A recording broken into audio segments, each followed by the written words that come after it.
여호수아서 14장 6절에서 시작해서 15절까지 말씀입니다.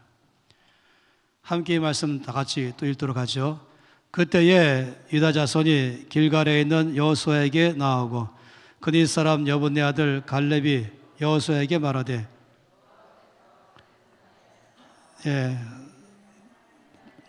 다시 읽겠습니다.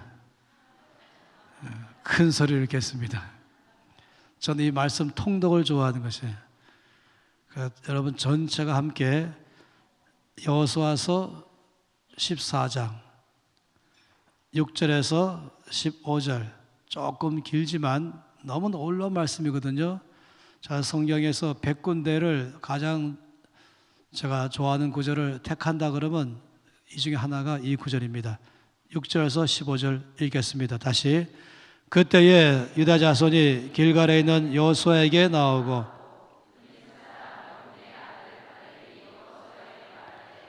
여호와께서 가데스 바네아에서 나와 당신에게 대하여 하나님의 사람 모세에게 이르신 일을 당신이 아시는 바라.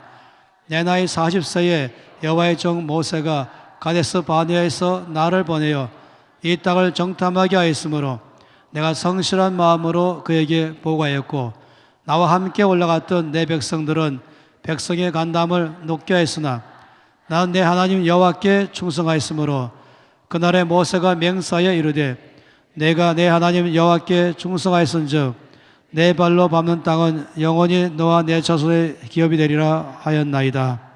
이제 보소서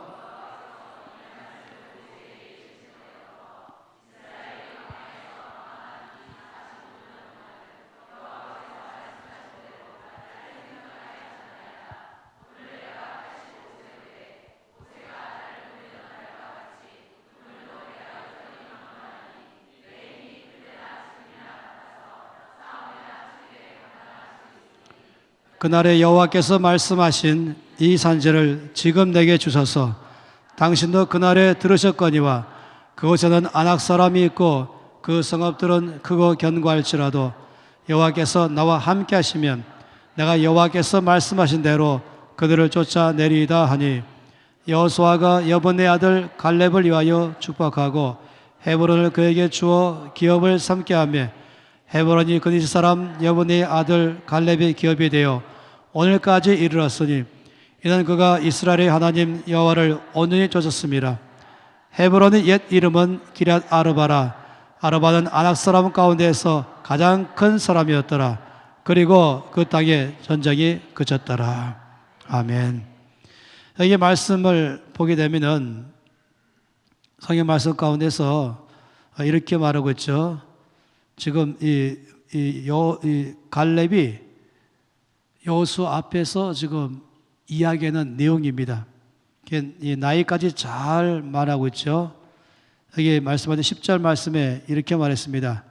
이제 보소서 여호와께서 이 말씀을 모세에게 이르신 때로부터 이스라엘이 광야에서 방황한 이 45년 동안을 여호와께서 말씀하신 대로 나를 생존하게 하셨나이다. 오늘 내가 85세로 돼. 이렇게 말했습니다. 지금 여기서 나이가 나와 있죠. 85세라고 말하고 있습니다. 그러면서 45년 전 사건을 지금 말한 거예요. 45년 전 사건은 40세입니다. 내 나이 40세 때에 이 45년 전 얘기죠. 그때 사건을 지금 얘기를 하고 있는 과정이 있습니다. 그때 사건 여러분 아시죠? 이 갈렙의 나이 40살 때 있었던 사건, 그것은 가데스 바네아라는 이제 중간 경유지에서 온 이스라엘이 이제 멈췄죠. 이제 애굽에서 나와서 홍해를 지나고 시내산에 갔다가 가나안 땅에 가는데 그 중간이 바로 가데스 바네아입니다. 거기에서 이스라엘 백성들이 모세에게 요청하기를 우리가 앞으로 들어가 살 땅을 미리 가서 정탐합시다 라고 요청했습니다. 그래서 모세가 각 지파의 대표자 한 명씩 뽑아서 12지파에서 12명을 뽑았죠. 그 12명을 그 땅에 가서 정탐하게 했습니다. 그 중에 한 사람이 갈렙이요, 또 한 사람은 여호수아입니다. 그래서 이 12명의 정탐꾼이 그 땅에 가서 40일간 정탐했습니다. 모세가 말하기를 이제 앞으로 살 그 가나안 땅을 다 살펴본 다음에 돌아올 때에는 그 땅에 과실을 들고 와라. 그렇게 말했습니다. 그 증명한 거잖아요. 그 땅이 어떤 땅인가를 그 땅에서 난 열매를 가지고 와서 증명할 수가 있습니다.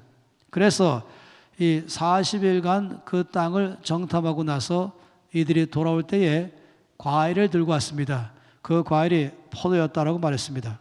당시가 바로 포도 딸 때였습니다. 그래서 이들이 포도를 가지고 왔죠. 어떻게 갖고 온지 아시죠? 포도를 그냥 달랑 손에 들고 온 것이 아니었습니다. 포도를 두 남자가 어깨에 메고 왔다 그랬습니다.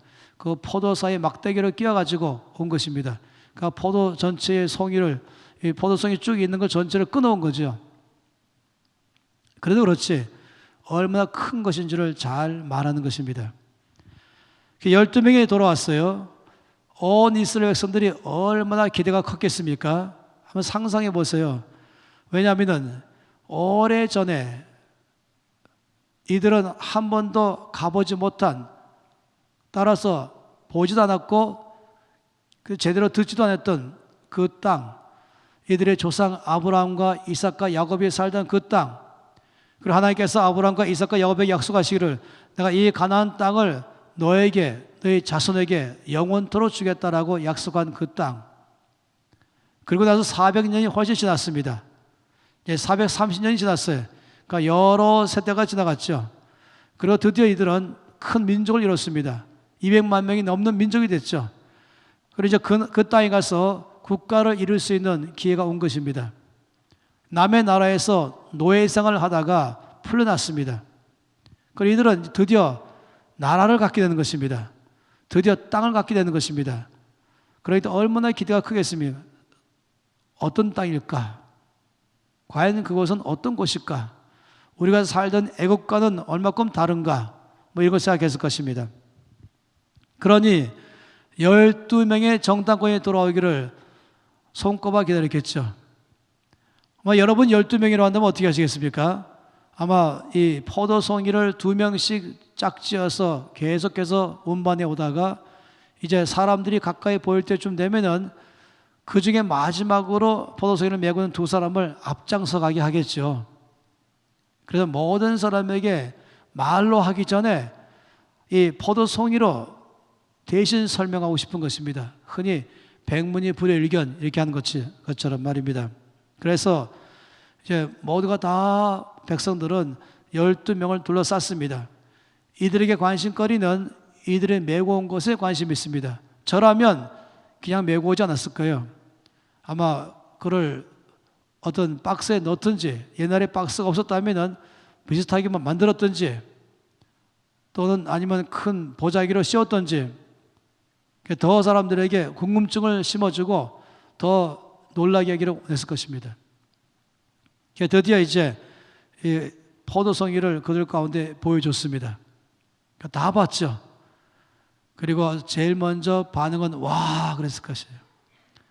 입이 다물어지지 않았다 할 정도 말입니다. 그러니까 12명은 너무 기분 좋았어요. 흔히 우리나라 말로 신났다는 것이. 그래갖고 흥분했죠. 다 흥분했고 12명은 더 흥분했습니다. 그리고 이렇게 말한 거예요. 보셨지요? 바로 이 과일이 그 땅에서 난 것입니다. 그리고는 과연 젖과 꿀이 흐르는 땅입니다. 이제 드디어 이 과일을 보고 놀랐다가 12명이 이제 판정 내리니까 더 흥분했습니다. 더 와 그랬죠. 그러면서 이 젖과 꿀이 흐르는 땅이라는 것을 이 열매가 다 증명한 것입니다. 그런 다음에 12명 중에 10명이 그들 앞에 흥분되어 있고 지금 아주 감격하고 있는 온 백성들 앞에 12명이 처음에는 다 젖과 꿀이 흐르는 땅입니다 한 바람에 더 흥분되어 있는 그들에게 이 10명이 무슨 말한지 아십니까? 10명이 말한 말은 이것이에요. 그러나, 이럴 때 그러나는 안 좋은 말이에요. 그렇죠. 다 흥분하고 기대감이 꽉 차 있는 이들에게, 이제 그 땅에 가서 살 것으로 꿈이 꽉 차 있는 그들에게 그러나 이렇게 한다면 굉장히 어려운 것이죠. 그런 다음에 이들이 말한 말은 한마디로 이것이 정복 불가능. 얼마나 충격적인 것입니까? 불가능합니다. 그 땅을 우리가 취할 수 없습니다. 그 땅을 차지할 수 없습니다. 그 땅에 들어갈 수 없습니다. 라고 말한 것이에요. 그건 정말로 굉장하잖아요. 이 기대감이 큰 데에 그런 말 들으면 그 차이점이, 그 거리감이 너무 커지는 거예요. 한마디로 모두가 다 어째서 라는 것 아니겠어요? 어째서 못 들어갑니까? 이 좋은 땅에. 10명이 차근차근 설명했어요. 3가지 이유가 있습니다. 첫 번째, 거기 안악자손들이 살고 있습니다. 라고 말했어요. 말로만 듣던 거인족. 이렇게 말해, 10명이 이렇게 말했어요. 우리가 보기에도 우리는 그들 앞에 메뚜기 떼같이 보입니다. 그들이 보면 더 어떻겠습니까? 다 용사들이에요, 그들은. 두 번째 말한 것은 그들은 거기에 무기, 그리고 군대, 거기에는 강한 군대가 있습니다. 그리고 최신식 무기로 무장하고 있습니다. 역사 안에서 볼 때도 우리가 히위족 이렇게 말하죠. 히위족은 일반적인 세계사에서는 히타이트라고 말하고 있어요. 히타이트족. 아주 가장 강한 용사들이 있는 그 족속인 것이에요. 그리고 그 당시에 이미 철기 문명이 있었어요. 노병을 갖고 있으면서. 그 당시가 BC 1500년경이죠. 그러니까 지금부터 3500년 전 얘기인 것입니다. 우리가 이 주몽이라는 드라마를 보면은 이 고구려 얘기가 나오면서 주몽이 나라를 세울 때 가장 큰 게 뭐였습니까? 중국에서부터 이 철에, 특별하게 이 철을 견고하게 만드는 것을 그걸 배우는데 집중했잖아요. 무기가 아주 강해되기 때문에 말입니다. 그때는 이미 AD 60년경에 그때부터 이미 1500년 더 전인 것입니다. 그런데 그 당시에 강한 군대요, 그리고 최신식 무기로 무장된 군대가 거기에 있는 것입니다. 참고로 200만 명 이상 된 이스라엘 백성들 중에서는 군대 갔다 온 경험이 있는 사람은 몇 명인지 아세요? 1명이었습니다. 모세 1명. 모세만 군대 갔다 왔지, 바로가 온 이스라엘 백성들은 무기도 만질 줄도 모르게 만들었고 군대도 경험하지 못해 만들었어요. 왜냐면 그들이 반란을 일으킬까 봐. 고작 해야 노동자로 다 몰았죠. 그래서 벽돌 만드는 것, 쌓는 것, 흙 이기는 것, 주로 이런 일에 다 이들을 일하게 만들었습니다. 아주 무력하게 만들어버린 것이에요. 세 번째 이유는 바로 거기는 이 산성입니다. 크고 견고한 산성, 성읍 말한 것이죠. 여리고성을 예를 들어 말한다면 여리고성이 얼마큼 견고할까? 고고학자들이 말하기를 그 성 꼭대기는 전차 2대가 나란히 갈 만한 넓이였다고 말하고 있습니다. 그러니까 여기 이만큼 되겠죠. 그러니까 꼭대기가 그냥 병사들이 1명 왔다 갔다 하는 장소가 아니라, 아니면 2명 정도가 왔다 갔다 하는 그 오솔길이 아니라 전차 2대가 나란히 갈 만한 것이 꼭대기였다면 아래서부터 얼마큼 견고하게 쌓아 올린 줄 알 것입니다. 따라서 크고 견고해서 절대로 함락하지 않습니다. 이 3가지 이유가 10명이 그 땅을 절대로 정복할 수 없다라고 말한 이유였습니다. 이들의 보고는 정확했어요. 이들은 이 리서치는 확실한 것이에요. 절대로 과장된 게 아닙니다. 똑똑한 사람들이에요. 이 사실에 근거해서 내린 결론인 것입니다. 그래서 불가능함이라고 내렸어요. 이 말을 하자마자 온 백성들이 다 땅바닥에 주저앉아 버렸습니다. 그리고 울기 시작했죠. 그리고 모세를 원망하고 하나님 원망하기 시작했어요. 왜 우리가 멀쩡히 애굽에 잘 살고 있는데 거기서 나오게 한 다음에 그 땅도 못 들어가게 하고 이 광야에서 이 사막에서 우리를 다 죽게 만드는가? 우린 다 죽고 말겠구나. 우린 다 망했다 하면서 다 울기 시작했습니다. 바로 그때에 갈렙이 나왔죠. 그리고 갈렙이 말했어요. 갈렙이 말하기를 가능합니다. 그 땅을 취합시다. 그 땅은 우리가 능히 취할 수 있습니다. 우리 하나님은 전능하셔서 그 땅을 취할 수 있습니다. 더 심하게 말했죠. 그들은 우리 밥입니다 라고 말했어요. 백성들은 더 화가 났죠. 그리고 이 갈렙이 말할 때 여호수아가 맞아요 라고 말했겠죠. 그 온 백성들이 화가 나서는 돌을 가지고 이제 갈렙을 죽이려고 했던 것입니다. 그때 하나님께서 임재하셨어요. 그리고 하나님 임재하셔서 판정 내리셨죠. 하나님 말씀하기를 10명의 정탐꾼의 말은 틀렸다라고 말씀하시고 갈렙의 말은 옳다라고 말씀했습니다. 여기서 중요한 게 뭐냐면 아니 왜 똑같이 보고 왔는데 똑같이 살았는데 똑같이 거기서 걸어가 본 사람들인데 왜 이것을 정반대로 보고 올까? 한쪽은 불가능하다, 한쪽은 가능하다, 한쪽은 안 된다, 한쪽은 된다, 한쪽은 여기 죽을 것이다, 한쪽은 들어가서 거기 살게 될 것이다 라고 말한 것입니다. 왜 똑같은 상황 가운데 정반대로 말하고 있을까? 아마 이것은 오늘날도 마찬가지예요.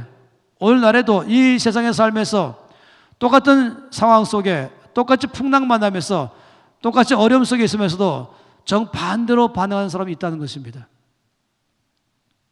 아마도 10명이 갈렙 보고 말하기를 당신은 광신자요? 이렇게 말할지 모르겠어요.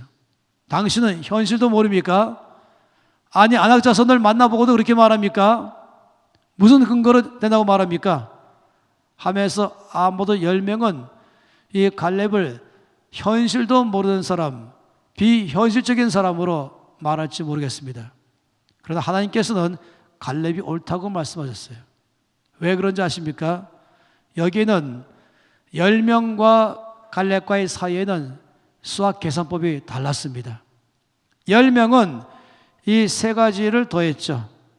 안악자손, 강한 군대, 최신식 무기, 크고 견고한 산성, 여기에 플러스 나, 이거를 해결할 수 있는 나, 이 땅에 들어가서 공격해서 그 땅을 정복할 나, 도저히 안 되는 거죠. 이건 정상인 거예요.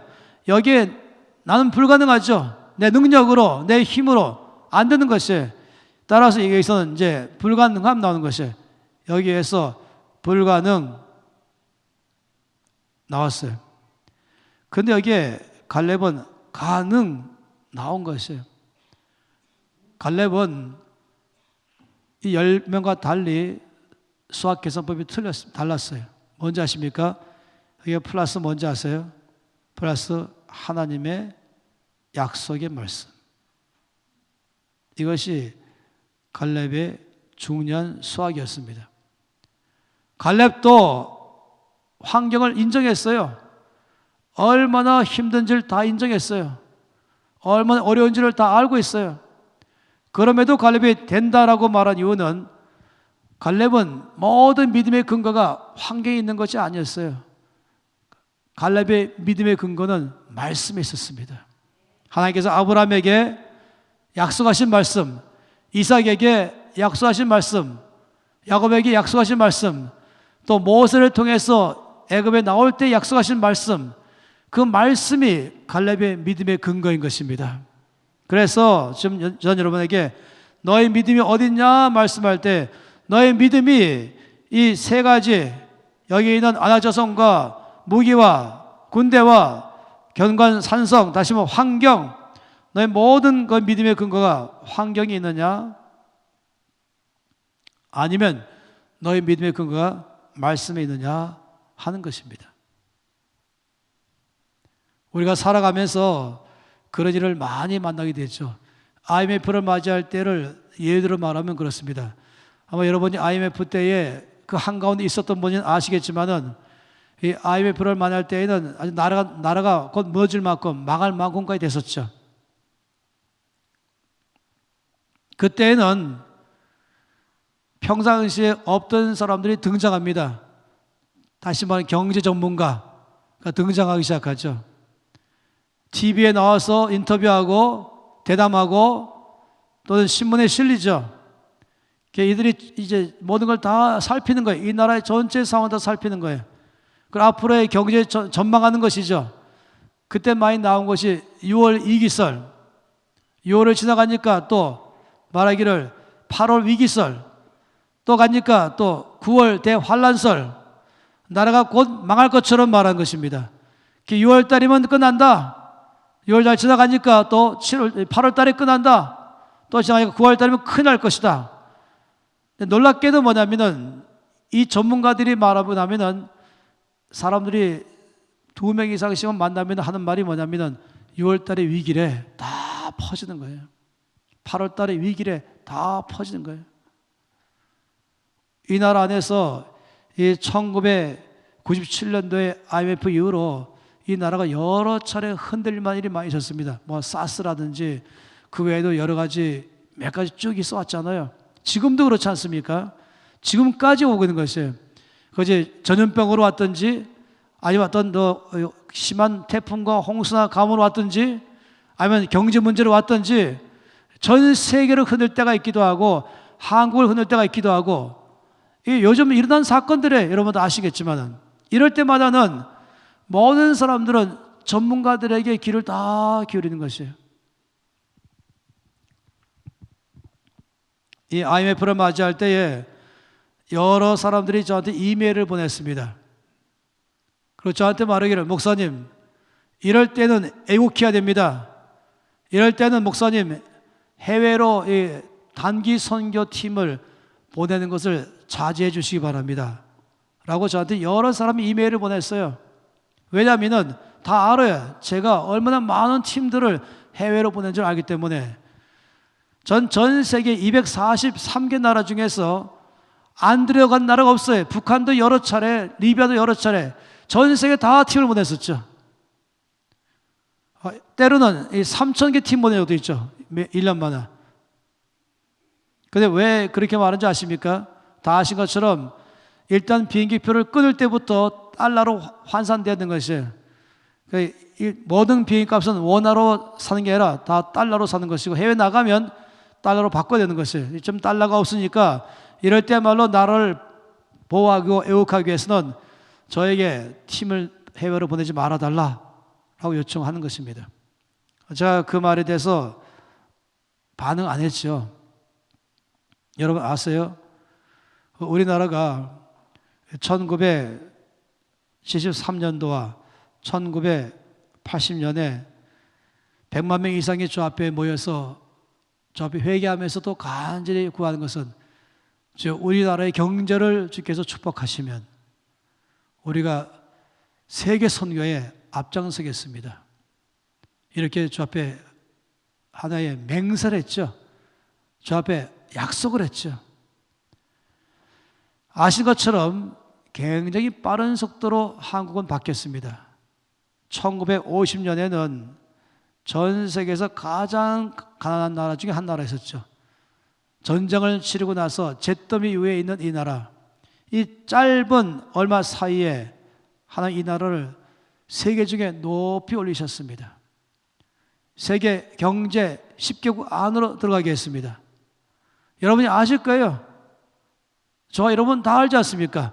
어릴 때 어떻게 살았는지를 다 알지 않습니까? 200년 전도 아니고 100년 전도 아니고 내가 어릴 때에, 그것도 깐난 애가 아니라 내가 어릴 때에 어떻게 살았는지를 알지 않습니까? 어떤 신발 신었는지, 어떤 밥을 먹었는지, 어떤 옷을 입었는지 다 알지 않습니까? 하나님께서 너무 빠른 속도로 바꾸셨어요. 축복하신 것이죠. 전심으로 기도했어요. 그리고는 또 한 가지는 여권법이 바뀌게 해주시옵소서. 대한민국 사람이 해외에 나가려면 하늘의 별 따기였어요. 저도 8번이나 거절당한 적도 있습니다. 여권 받지 못해가지고. 그래서 이 1988년 이전까지는 해외 나간 선교사가 합쳐서 300명이었습니다. 근데 우리 약속한 건 10만 명이거든요. 주 앞에 우리가 10만 명을 보내겠습니다. 했는데 1988년까지 300명이었어요. 그런데 이 1988년은 서울 올림픽이었습니다. 서울 올림픽을 통해서 주께서 우리의 기도를 응답하셨죠. 바로 저와 여러분의 기도 말인 것입니다. 이날 여권법이 바뀌어서 누구나 해외에 나갈 수 있게 하셔서 많은 선교사를 보내게 해 주시옵소서 라고 요청했어요. 그래서 사실은 가장 많은 선교사를 보낸 나라 중에 하나 됐죠. 그러나 아직까지 10만 명에 비하면 어림도 없는 것입니다. 그런데 이 서울 올림픽을 통과하면서 모든 사람이 여권 받게 됐어요. 그 다음부터 모두 다 해외 나가기 시작했죠. 그런 여러분 아세요? 해외 나가서 쓴 돈의 100%라고 말하면 이 100% 중에서 선교를 위해서 쓴 돈이 얼마인가 하는 것이에요.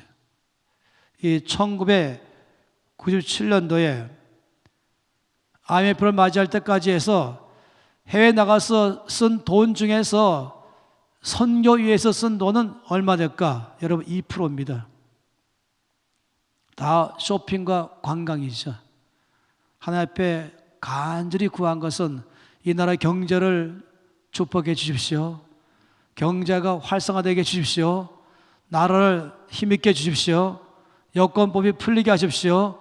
그러면 우리가 열심히 돈 모아가지고 온 땅 가운데 복음 전파를 하겠습니다. 주께서 기도를 들으시고 다 응답하시는데 실제로는 돈이 벌어지니까 자기 위해서만 다 쓰는 것이에요. 주께서 우리 가운데 또 기회를 줬어요. 97년도에 IMF는 기회인 것입니다. 저는 알아요. 이때야말로 아우리지 팀을 보내지 않을 때가 아니라 더 많은 팀을 선교로 보내야 된다. 제가 결정했어요. 거꾸로.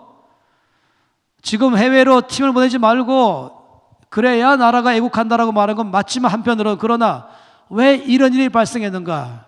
그것은 하나님께서 이 땅을 통해서 온 땅에 축복하라고 주신 이 큰 축복을 엉뚱한 데로 가기 시작한 것입니다. 뭐 이런 얘기는 제가 더 많이 말하셨겠지만 제가 말한 건 뭐냐면 그때에도 사람들은 믿는 사람이나 안 믿는 사람이나 모두가 다 어디에 반응하고 있는가? 환경에 반응하는 것입니다. 모두가 다 사람들의 말에 반응하는 것입니다. 이때에 중요한 게 뭔지 아십니까? 너의 믿음이 어디 있냐 하는 것이에요. 여러분 환난 당할 때에 나라가 어려울 때에 너의 믿음이 어디 있냐 하는 것이에요.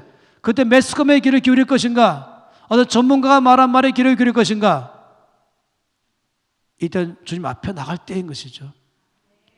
그리고 저 앞에 질문하면 되는 것이에요. 하나님, 이때에 우리 가운데 하시는 말씀이 무엇입니까?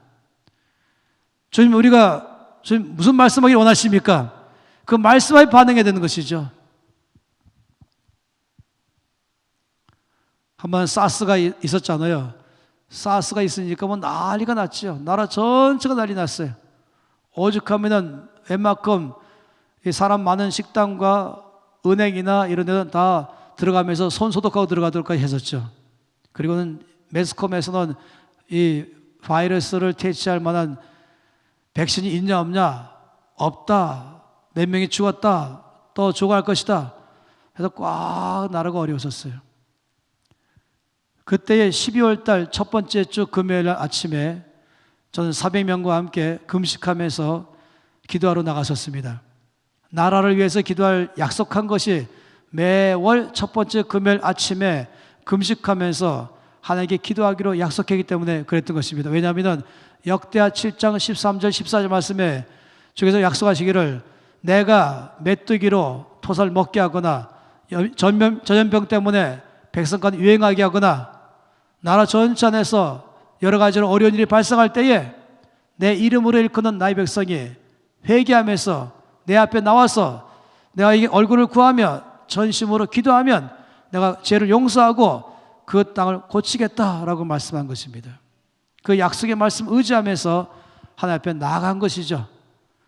그리고는 그때도 마찬가지로 주님 이때에 우리가 이 나라 위해서 약속하신 이 말씀대로 기도할 터인데 주님 현재 이 나라 가운데에서 무엇을 위해 기도할 거야 할 때에 이 사스를 위해서 기도하라고 말씀했습니다. 나라 전체를 덮고 있는 이 병 문제. 주님 어떻게 기도할까요? 주님 말씀하기를 두려움 이렇게 말씀했습니다. 전 참 놀랐죠. 이 나라 전체를 꽉 잡고 있는 두려움의 영을 대적하라.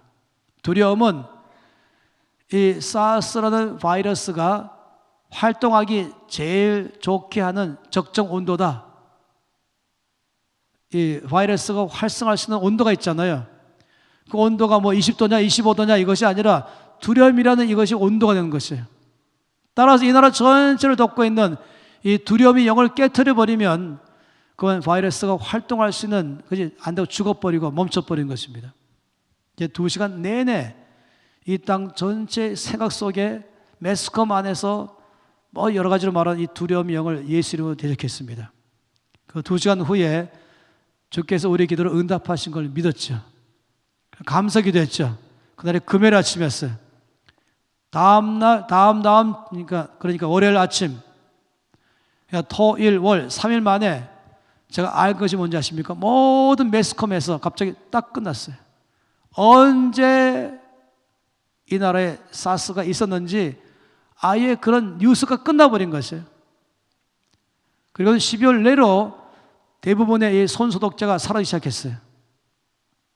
기도한 제가 아는 것이죠. 제가 지금 말씀드린 것은 지금 환경에 반응하며 두려워할 것인가, 아니면 이때에 주께서 우리에게 말씀하시는 그 음성에 귀를 기울일 것인가, 너희 믿음이 어디 있느냐 하는 것이죠. 6월대 환란설, 모두가 다 믿는 사람이나 안 믿는 사람 다 똑같이 6월달이 환란이 온대 이런 식으로. 지금도 지금 이 북핵 때문에 뭐 난리 날 때마다 믿는 사람이 안 믿는 사람과 똑같이 반응하면 안 되는 것이죠. 다 포함해서 말하는 것이죠. 나라 안에서 최근에 여러 차례 풍랑이 일어나고 있잖아요. 국가적 풍랑, 가정의 풍랑, 도시의 풍랑, 아니면 개인의 풍랑, 아니면 교회 풍랑이든지 사회 풍랑이든지 이럴 때마다 거기에 반응하면서 두려워하면서 낙심하면서 반응할 것인가, 아니면 그때에 하나님께서 이때 뭐라고 말씀하시는가, 그 음성에 귀를 기울이고 그 말씀 앞에 반응할 것인가.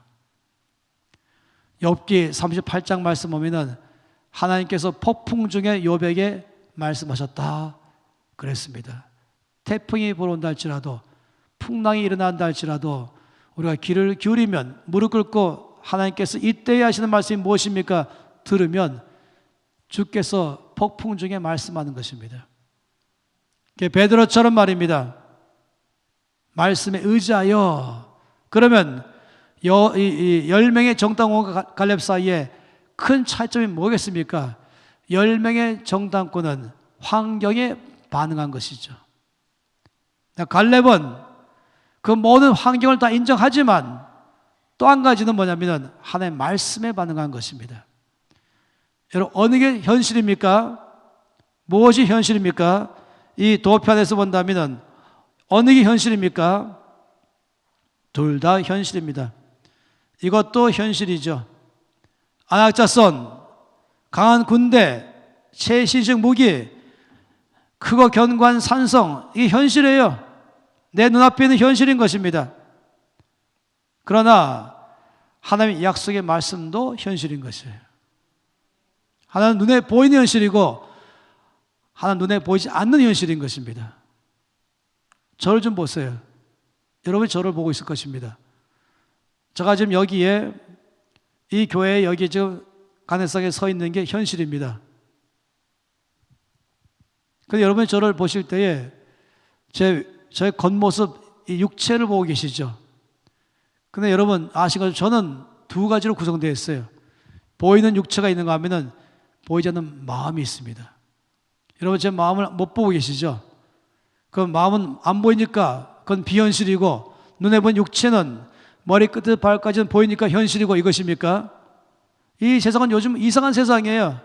요즘의 세상은 보이는 것만 현실로 보고 있어요. 육체만 현실로. 네, 마음도 현실이거든요. 마찬가지로 눈에 보이는 이 모든 안악자성과 군대와 산성도 현실이지만 하나님과 하나님의 약속의 말씀도 현실인 것입니다. 따라서 중요한 것은 이 안 보이는 현실을 볼 줄 아는 눈, 여기서 믿음이 나오는 것입니다.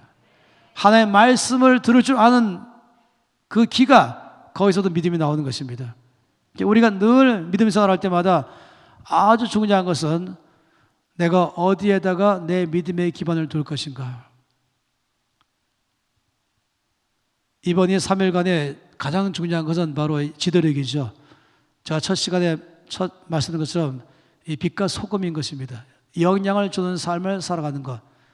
우리 예수 믿는 사람들은 어디 가든지 영향을 주는 사람인데, 생각해 보세요. 우리들 집에는 온도계가 있습니다.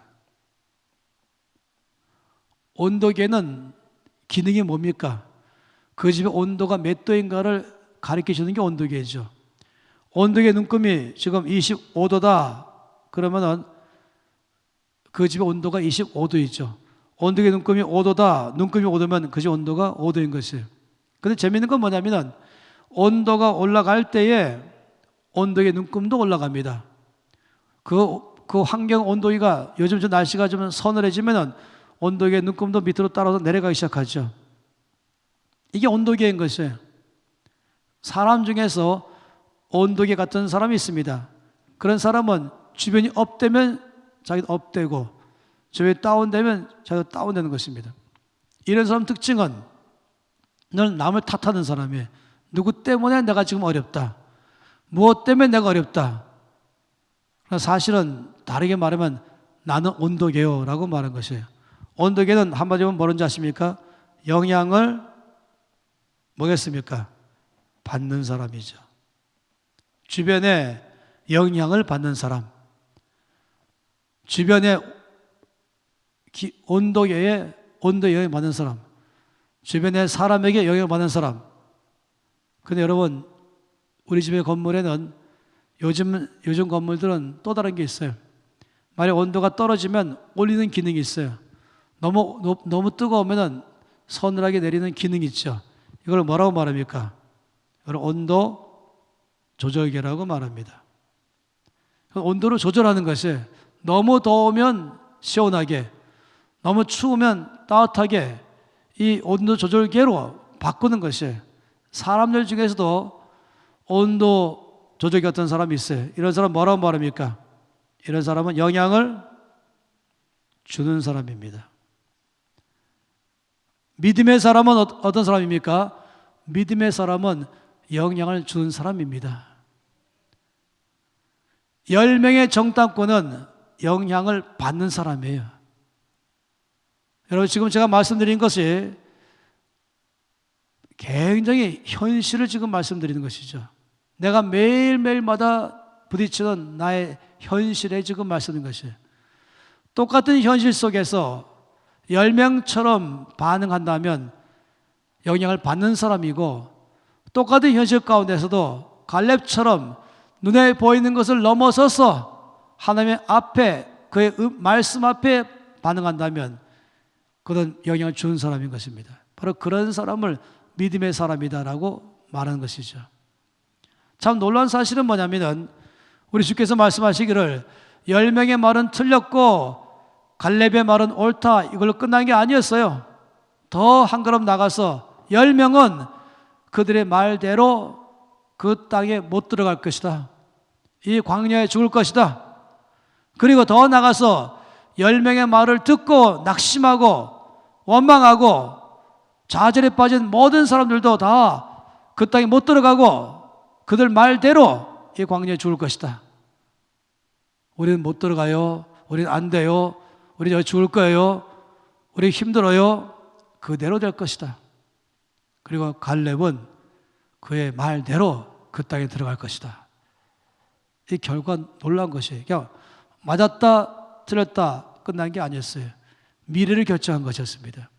그 믿음은 미래를 결정하는 것이에요. 말씀에 따라서 입을 열고 말하는 사람이 있는가 하면 환경에 따라서 말하는 사람이 있는 것입니다. 그 말대로 되는 것입니다. 난 죽겠다 그러면 죽는 것이고, 하나님 앞에서 감사합니다, 주님 전능하십니다, 나는 할 수 있습니다, 난 될 것입니다. 근거는 뭐냐면 느낌이 아닌 것이에요. 근거는 어떤 긍정적 사고가 아닌 것이에요. 근거는 말씀에 있는 것입니다. 말씀 앞에 반응한 것이죠. 그렇기 때문에 주께서 내 믿음대로 될지어다. 이 믿음은 말씀에 반응하는 것이다 라고 말씀드렸죠. 믿음은 영향을 주는 것이다 라고 말씀드렸죠. 그리고 믿음은 미래를 결정하는 것이다 라고 지금 말씀을 드리는 것이에요. 굉장히 중요한 것이에요. 저와 여러분은 매일매일마다 생각하게 되고 말하게 되고 행동하게 되죠. 그때마다 내가 지금 말하는 모든 말은 뭘 기반으로 말하는가? 내가 어떤 걸 선택하고 행동할 때에 나는 무엇이 이 선택과 행동의 근거인가? 환경 따라 반응하는가? 사람들의 말에 따라 반응하는가? 그 말을 들으면서 내 느낌과 내 판단과 내 생각에 따라 반응하는가? 아니면 그때마다 하나님은 뭐라고 말씀하셨는가? 하나님 뭐라고 지금 여기서 말씀하시는가? 거기에 따라서 내가 반응하는가? 이 굉장한 차이인 것입니다. 매일 선택하는 것이 매일마다 하나님의 말씀을 듣고 말씀 따라 반응한다면 하나님은 그 사람을 그 말씀 믿음대로 그런 삶을 살게 할 것입니다. 그러니 너무 중요한 문제인 것이죠. 옆에 사람에게 좀 말씀해 보세요. 당신은 온도계가 아니라 온도 조절계입니다.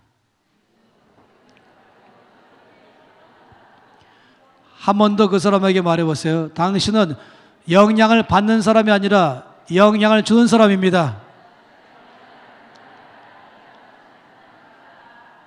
또 말하세요. 옆에 사람 보고 나는 온도계가 아니라 온도 조절계입니다. 다시 또 말하세요. 어떻게? 나는 영향을 받는 사람이 아니라 영향을 주는 사람입니다. 여러분 믿으십니까? 여러분은 온도계가 아니라 온도 조절계인 것이에요. 빛이라 소금이라 이 자체가 온도계가 아니라는 것이에요. 빛이라 세상의 빛, 세상의 소금이란 말은 영향을 주는 자를 말한 것입니다. 이 말을 꼭 좀 전해줄 사람이 있어요. 당신은 온도계가 아니라 온도 조절계입니다. 당신은 영향을 받는 사람이 아니라 영향을 주는 사람입니다. 이 말을 꼭 들여댈 사람이 있어요. 누구냐면은 거울 앞에 가면은 있습니다. 어디서 많이 본 사람, 여러분 말고 거울에 있는 그 사람 말한 것이에요. 거울에 있는 그 사람에게 이 3일간 이제 오늘 밤에 자기 전에 말하세요. 그 사람 보고 당신은 온도계가 아니라 온도 조절계입니다. 아마 처음에는 그 사람이 그 말을 잘 못 알아듣고 반응하지 않을까요? 약간 좀 뚱한 표정으로 한 번도 그런 말 안 하더니 왜 이런 말 하냐 이런 식으로 말할지 모르겠어요. 내일 아침에 또 말았어요. 내일 점심에 또 말았어요. 내일 밤에 또 말았어요. 여러분의 이번 주간의 목표는 거울에 그 사람을 보고만 하는 것입니다. 그 사람 언제까지? 아멘 할 때까지. 여러분 보면서 얼굴이 활짝 피면서 확신 가지면서 아멘 할 때까지. 예, 그렇습니다 이거죠. 예, 나는 온도계가 아니라 온도 조절계입니다. 이게 아멘인 것이죠. 예, 나는 영향을 받는 자가 아니라 영향을 주는 자입니다. 원수마귀는 항상 이렇게 말해요. 정말 그러냐? 너 어제도 실패했고 너 지난주도 실패했고 너 형편없지 않냐? 너 약하지? 너는 힘이 없지? 여러분 그러면은 그래 맞아. 그럼 뭔지 아시죠? 다시금 여러분은 하나님의 말씀에 반응 안 하는 것입니다. 여러분 이 갈렙의 반응은 자기가 능력이 많아서가 아닌 것이에요. 자기가 똑똑해서가 아닌 것이에요. 갈렙이 왜 그렇게 말했습니까? 하나님의 약속의 말씀 때문에 그런 것입니다. 하나님께서 말씀하셨습니다. 내가 너를 통하여 세상을 바꿀 것이다. 너는 세상의 빛이다. 너는 세상의 소금이다. 말씀했기 때문에 내가 능력이 많아서가 아니라 하나님이 약속했기 때문에 내가 영향을 주는 사람인 줄 믿는 것입니다. 할렐루야. 예레미야 29장 말씀을 펴보겠습니다. 예레미야 29장 말씀을 보도록 하세요. 예레미야 29장 11절부터 13절까지 말씀입니다. 참 놀라운 약속의 말씀이죠. 우린 지금 하나님의 말씀을 보고 있는 것이에요. 갈렙이 보았던 것처럼 우리 지금 하나님의 약속의 말씀을 보고 있는 것이에요. 예레미야 29장 11절 한 절 말씀만 우선 먼저 보겠습니다. 한 절 11절 읽겠습니다. 여호와의 말씀이니라. 너희를 향한 나의 생각을 내가 아나니 평안이요 재앙이 아니니라. 너에게 미래와 희망을 주는 것이니라. 여러분 명확하게 뭐라 했습니까? 여호와의 말씀이니라. 중요한 건 여호와의 말씀이니라. 바로 우리 모든 믿음의 기반을 말한 것이에요.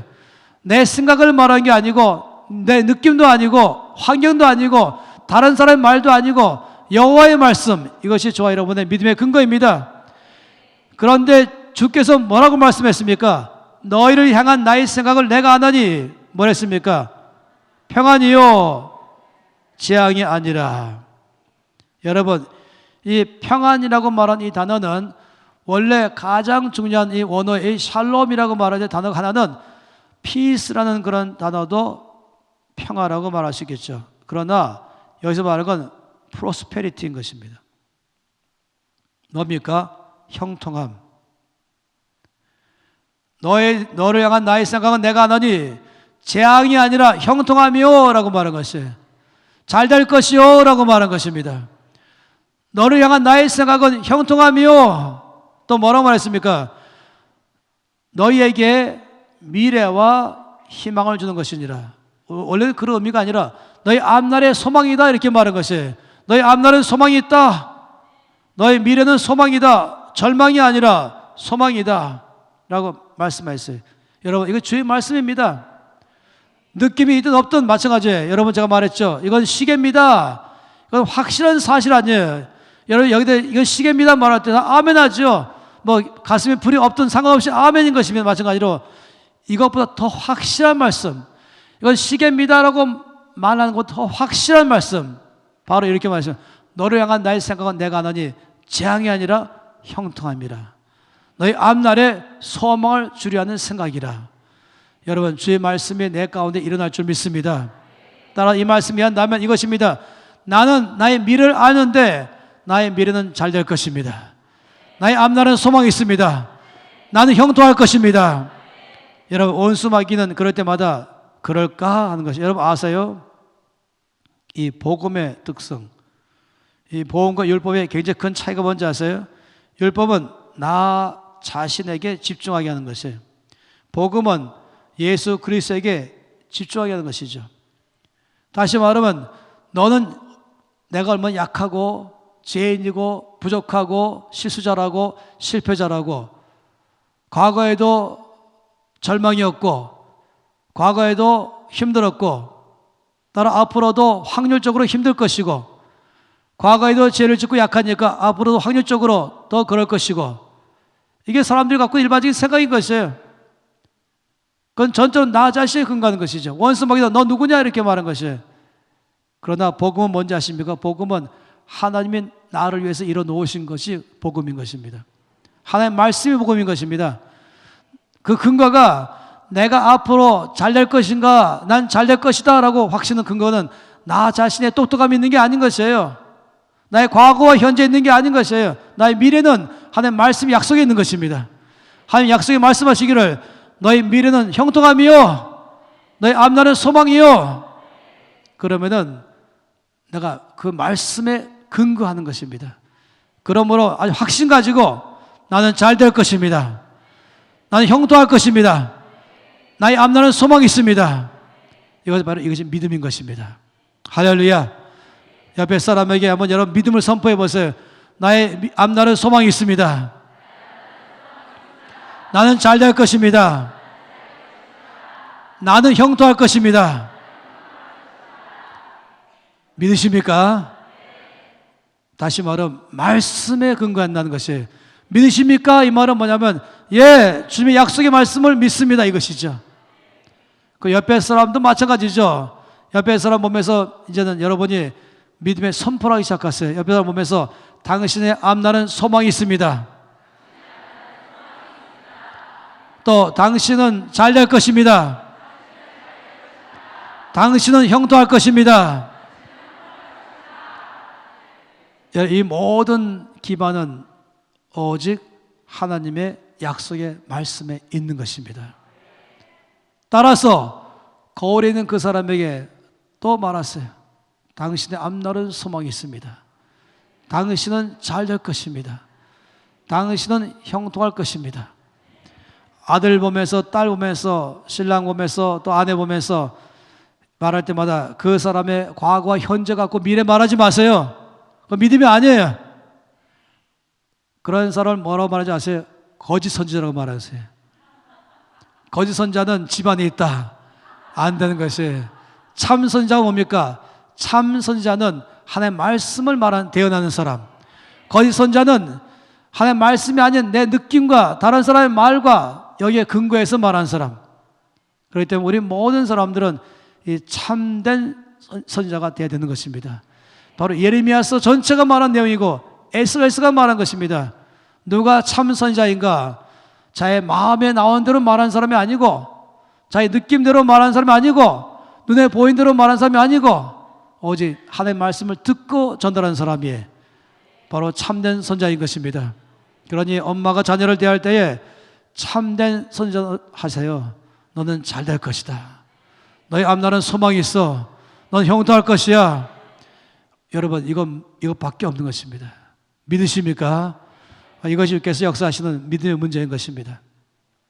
그러니 아주 명확하게 여호와의 말씀이니라 하시면서 너희를 향한 나의 생각을 내가 아나니 형통함이요 재앙이 아니니라. 너희 앞날에 소망을 주는 것이니라. 이 주의 말씀을 믿고 고백하는 것은 갈렙과 똑같은 것입니다. 갈렙은 환경 따라 말하지 않고 말씀 따라 말했던 것이고, 10명의 똑똑한 사람은 환경 따라 말한 것이고, 주님 말씀하기를 그건 불신앙이다 라고 말했습니다. 그리고 네가 말한 대로 너는 재앙이 올 것이고 절망이고, 네 말한 대로 너는 앞으로 형통하며 소망이다. 그래서 믿음대로 역사하는 것입니다. 할렐루야. 여러분, 이 세상에 영향을 주며 변화를 주는 사람의 삶의 첫 번째가 바로 믿음인 것입니다. 풍랑이 일어날 때에 그때 바로 믿음을 보일 때요, 그때말로 내가 모든 반응하고 내가 말하고 행동할 때마다 눈에 보이는 데 따라 말하지 말고 귀에 들리는 대로 말하지 말고 오직 주의 말씀 앞에 반응하시기 바라는 것입니다.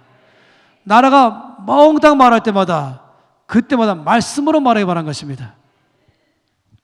지난번 이 대통령 선거를 지나가면서 거짓 뉴스란 말이 많이 나왔잖아요. 아주 판을 쳤지요. 저는 그걸 보면서 거짓 뉴스를 방지하는 비결이 뭔지 아십니까? 하나님 제게 말씀했어요. 왜 이 나라가 지금 이 거짓 뉴스가 이렇게 판을 칠까? 왜 그런지 아십니까? 말씀대로 말하지 않고 느낀 대로 말하고 그냥 눈에 보이는 대로 10명의 정당권처럼 너무 많이 말하기 때문에 거짓이 판을 치고 있는 것이에요. 10명의 정당권의 말은 거짓말이죠. 반은 맞는 것처럼 보죠. 거짓말이죠. 갈렙의 말이 진실이죠. 아마 세상은 말할 거예요. 10명의 진실이고 갈렙은 거짓이다. 하나님은 갈렙이 진실이요 10명은 거짓이다라고 말했습니다. 주님 말씀하기를 이 나라에 지금 현재 이 상황 가운데서 이 나라가 진실된 나라, 이 나라가 진실된 것 위에 기반이 쓰려면 딱 하나밖에 없습니다. 모든 믿는 사람들이 날마다 말씀을 열심히 대하는 것입니다.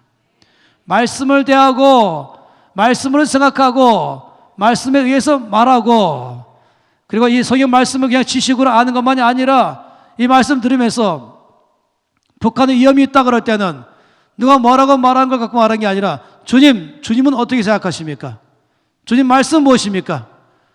조그만 거 큰 거 다 포함해서 나의 개인에 대한 것, 나의 사업에 대한 것, 나의 나라에 대한 것 다 포함해서 이제부터는 여러분 습관을 바꾸십시오. 너무 오랫동안 열명처럼 살아왔어요. 습관 바꾸셔야 되는 것입니다. 예수 믿는 것 따로, 말하는 것 따로 하지 마세요. 성경은 그냥 주일날만 필요한 게 아닌 것입니다. 성경은 지식이 아닌 것이에요.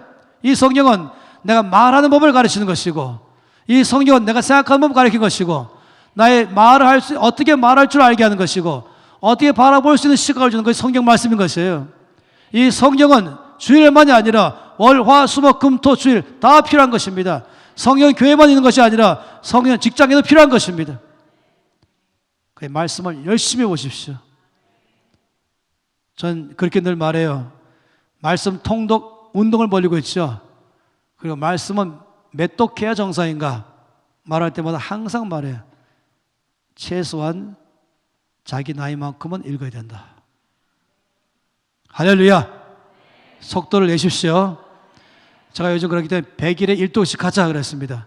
100일에 1독씩 합시다. 책까지 써냈어요, 아예. 그랬더니 제일 반대 부딪혔어요. 안 됩니다. 100일에 1독 합시다. 안 됩니다. 누군지 아세요? 목사님이에요. 먼저 손도가 안 됩니다. 1년에 1독도 안 합니다. 아니요, 된다니까요. 지금 100일에 1독씩 하는 사람이 이 나라에 수십만 명 일어나고 있어요. 전 이 나라의 크리스찬들 가운데 10%만이라도 자기 나이만큼 말씀을 읽기 시작한다면 거짓이 사라질 것입니다. 진실이 등장할 것입니다. 이 나라가 견고해질 것이에요. 거짓말이 힘을 못 쓸 것이에요. 어둠을 이기는 방법 뭔지 아십니까? 어둠을 몰아내는 것이 아니에요. 어둠에 집중하고 어둠이 너무 많다, 어둠이 너무 세다, 어둠 몰아내자, 이게 아닌 것이에요. 어둠 관심도 갖지 마세요. 빛만 비추는 것입니다. 나라가 어렵다 이럴 때는 진실된 말씀이 더 일어나는 것입니다. 그렇기 때문에 우리가 믿음으로 살려면 말씀을 알아야 되는 것이죠. 저는 이 말씀을 많이 읽지 않은 것 때문에 아직도 창피하고 있습니다. 제가 주께 가기 전까지 제 나이에 5배는 읽기를 바라고 있어요. 제가 말해, 예를 들어 제가 말해 가장 많이 사게 100세 죽었다. 그럼 500도. 지금 저는 200독을 넘었어요. 그 창피한 일이죠. 이거 갖고도 아직 어림도 없는 거예요. 빨리 계속 들어가야 돼요. 지금은 20살인 사람이 한 번도 성경 읽지 못했다. 그럼 지금부터 100일에 1독씩 한다. 그러면 1년에 3독 반 하게 되기 때문에 10년 지나가면 35독 하면 이 사람 나이는 30살 때 35독 하는 것입니다. 여러분 다 계획 세우고 적어도 이 교회는 100일에 1독씩 하는 걸 아예 상식으로 할 줄로 믿습니다. 그래서 여러분 이 말씀에 기반에 서시 바랍니다. 제가 다음에 한번 다 조사하겠습니다. 자기 나이만큼 있는 거 1년에 1독씩 한다, 그 상 준다, 창피해서 상 주지 마세요. 무슨 1년에 1독이 자랑이라고 하십니까? 제가 하루에 10장씩 읽었어요 그랬더니 어떤 분은 하루에 10장 읽었어요. 뭔 말인지 아세요? 10장 아예. 창세기 1장은 10장이 아니라 10장 20페이지 읽어버렸어요. 1장, 2장, 3장. 그러니 한 달에 1독 해버렸어요. 할렐루야. 먼 나라처럼 듣지 마세요. 제가 중국 가서 교회 지도자들을 다 모아놓고 한 60명 모였을 때 가장 어려울 때 갔었어요. 한 주간 집회하면서 제가 말씀을 전하면서 성경은 적어도 자기 나이만큼 읽어야 됩니다 라고 제가 말했어요. 근데 사람들이 반응을 안 보이는 거예요. 통역하는 이 바오로 형제가 잘못했나 싶어서 한 번 더 말했어요. 성경은 적어도 자기 나이만큼 읽어야 됩니다. 그런데도 조용해요. 그래서 왜 그러냐 그랬더니 저보고 목사님, 이분들은 성경을 100독 이상씩 다 했습니다. 지금 나이가 26살, 28살, 29살들이 24살부터 29살까지가 그 중에 40명이 넘었어요. 쉬는 시간에 목사님, 저 사람은 별이 한 개입니다. 저 24살 사람, 저 자매는 별이 한 개입니다. 저 27살 된 자매는 별이 3개입니다. 그게 뭔 말이냐 그랬더니 감옥 갔다 온 숫자입니다. 저기 24살 된 자매는 지금 400명 성도를 지금 이끌어가고 있습니다. 감옥 갔다 왔습니다. 그리고 제가 예를 들어서 예레미야 29장 11절을 읽어주세요 그러면 이 말 끝나기 전에 어느 한 사람이 벌떡 일어나더니 천둥벼락 치는 것처럼 읽기 시작하는 것이에요. 찬송 부르는데 가사가 뭐냐 그랬더니 주여 순교하게 해주십시오, 이 노래 부르고 있는 것이에요. 제가 그날 밤에 제 숙소에 들어가서는 방 한가운데에 대자로 누워버렸습니다. 그리고 제 왼쪽에는 중국 청년, 오른쪽에는 대한민국 청년, 그 한가운데 제가 누워서 아버지, 대한민국 청년부터 쓰지 않고 넘어가시면 안 됩니다. 저를 못 넘어갑니다. 대한민국 청년부터 먼저 써주세요. 제가 위기를 느낀 것이에요. 아니, 이 친구들은 지금 100도 이상씩 했고 감옥 갔다 온 걸 가도 잘한 생각하면서 하나님 앞에 죽기로 결정한 사람들인데 이래서 안 되겠다. 그래서 저는 지금 한마디로 말하면 대한민국 교회여 일어나라. 대한민국이여 일어나라. 대한민국 교회여 일어나 빛을 발하라. 이 나라 전체 지금 교회가 지금 기독교가 무시당하는 이것 정상이 아닌 것이죠. 아버지 영광이, 아버지 나라가 이 나라의 교회를 통하여 이 땅에 임하시옵소서. 이게 저희 기도 제목인 것입니다. 자, 에스겔서 말씀 읽다 보니까 하나님 말씀하시기를 난 나의 백성들의 의로움 때문에 회복하는 것이 아니라 저들은 죄악 가운데 있기 때문에 멸망하기에 합당하지만 나의 거룩한 이름 때문에 내가 나의 백성들을 회복하리라. 열방이 내가 여호와인 줄 알게 될 것이다. 저는 그 말씀이 이 에스겔서 말씀에 수백 번, 100번 이상 나오는 것이에요. 저 앞에 기도했어요. 아버지, 이 나라의 교회를 회복시켜 주십시오. 부흥이 일어나게 해주십시오. 그냥 부흥이 아니라 이 땅에 믿는 크리스찬들 때문에 빛과 소금이 되기 위해서는 직장마다 바뀌게 하시고 나라가 바뀌게 해주십시오. 열방을 바꾼 나라 되게 해주십시오. 그렇게 함으로 하나님 영광 받아 주시옵소서. 우리가 주 앞에 자랑할 것이 없지만은, 우리가 의롭지 않지만은 주님의 거룩한 이름으로 이 땅의 교회를 회복시켜 주시옵소서. 들리는 소식이 폐잔병 소식이 들리잖아요. 누가 뭐랬다, 뭐가 어쨌다. 여러분, 그런 말 듣지 마시고 하나님, 이 땅에 당신의 거룩함 때문에 교회를 부흥시켜 주시옵소서. 지금 이런 기도가 필요한 때인 것이에요. 남 비방할 때가 아닌 것이죠. 하나님의 거룩함을 더 드러낼 때인 것입니다. 지금 약속의 말씀을 의지해서 말입니다. 그래서 나의 거룩한 이름을 위하여 내가 나의 교회를 회복하게 할 것이다. 저는 한국 교회가 부흥할 줄 믿습니다. 다시금 빛과 소금의 역할을 감당함으로 모든 주변에 그 사람이 카페에서 일하든 식당이 일하든 그것이 바로 거기에 여호와 영광이 임할 줄 믿습니다. 바로 믿는 사람은 다르구나, 당신 통해서 예수님이 살아계심을 봅니다 하는 일들이 일어날 줄 믿습니다. 바로 여기 출발이 믿음인 것입니다. 모든 것 다 이때 말로 믿음을 보일 때요, 이때 말로 우리가 말씀에 근거해서 바라볼 때요, 말씀에 근거해서 말할 때요, 말씀에 근거해서 행동을 옮길 때인 것입니다.